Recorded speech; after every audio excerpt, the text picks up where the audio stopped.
বন্ধুরা, যতই আপনি অনেক মূল্যবান কিছু হন না কেন, আপনি অনেক মূল্যবান হলেও যদি আপনি ভুল জায়গায় থাকেন তবে আপনি মূল্যহীন। বাস্তবতা এটাই, যে মানুষটা অনেক অনেক অনেক বেশি ভালোবাসতে পারে, ভালোবাসার মানুষকে সম্মান করে, সেই মানুষটাই ভালোবাসা থেকে বঞ্চিত হয়।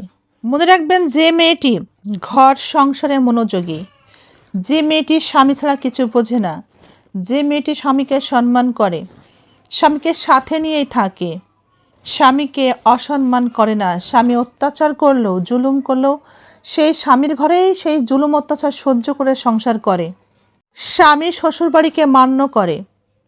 একটা কথা মনে রাখবেন, এই মেয়েটির মা ঠিকই তার বাবাকে সম্মান দেখাতো, মা তার বাবার কথা শুনতো, শ্বশুরবাড়ির সকলের প্রতি সম্মান দেখাতো।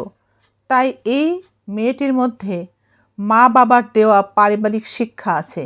তাই শ্বশুরবাড়ির সকল অত্যাচার জুলুমের পরেও সে ওই বাড়িতেই সংসার করে। এই মেয়েটির মা অনেক ভালো সংসারী একটা মেয়ে ছিল এবং লক্ষ্মী ছিল।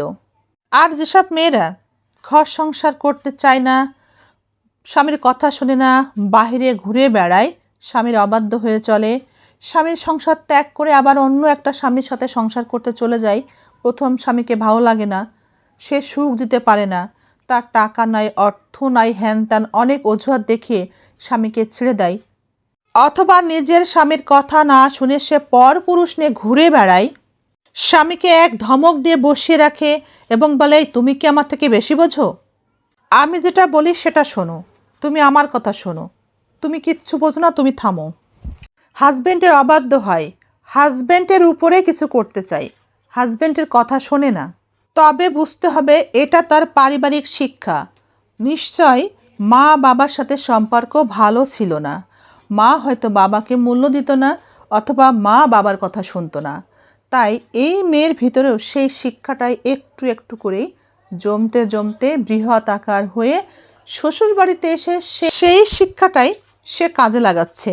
আপনি কথাটি মানেন আর না মানেন এটাই সত্য। একটা সময় নিরিবিলি এক জায়গাতে বসে চোখটা বন্ধ করে একটু চিন্তা করবেন।